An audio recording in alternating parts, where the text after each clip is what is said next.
Tropical Storm Nalgae making landfall in Catanduanes tonight.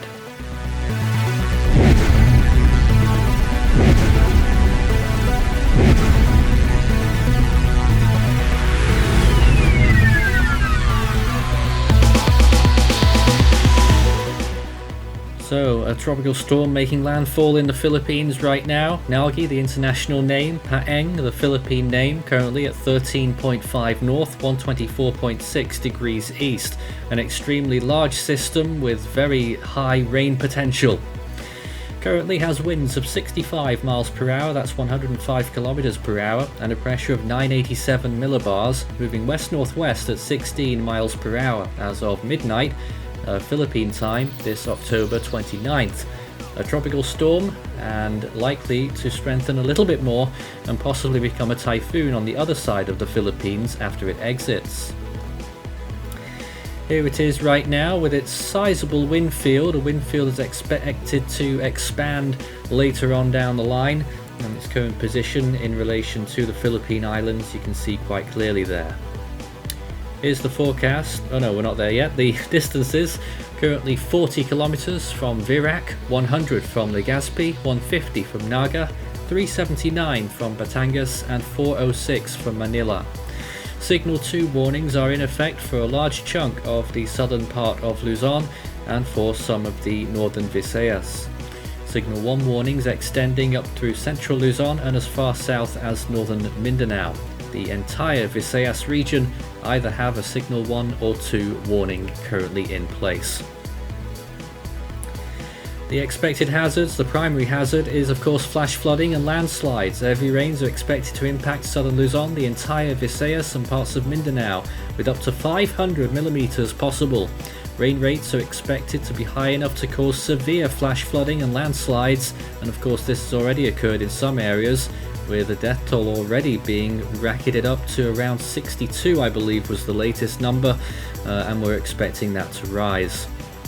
Here is the forecast then for the next few days, and a massive expansion of that wind field as the storm traverses the islands, and on the other side it will be an enormous wind field there as it continues northwards, and then the forecast becomes extremely uncertain. The forecast currently calls for a slight westward movement in the end and taking it towards China, although there is still that potential that it will sweep northeastwards towards Taiwan. It's a real crossroads 50-50 split between the models right now. JTWC also not giving anything away on their forecast cone on the left hand side, and the spread of the intensity estimates right now, Force 13 analysts going with the top end of the expectations, JMA currently at 60 miles per hour and JTWC at the bottom end at 50 miles per hour. Satellite estimates currently estimating somewhere in between. And a look at those warnings once again, and you can quite clearly see where Pagasa expect the storm to track through, and the storm could make a direct landfall or pass directly over Metro Manila near typhoon intensity. We expect the storm to maintain its current intensity across the whole island as it moves through land. Here is the latest GFS model taking the storm through to the western side, and then it does intensify to a typhoon and continues northeastwards. That's on the GFS parent model, although the ensembles are suggesting that it will move further towards the west towards China. So once again, big uncertainties regarding models, but you can see those wind areas affecting large parts of the northern Philippine Islands. Also that second storm in the background there moving through Palau and has a little bit left by the time it reaches Mindanao, could add to flooding woes there at the moment. Here is the simulated reflectivity, and this is where you can see those rain rates, and they continue quite a bit through Luzon.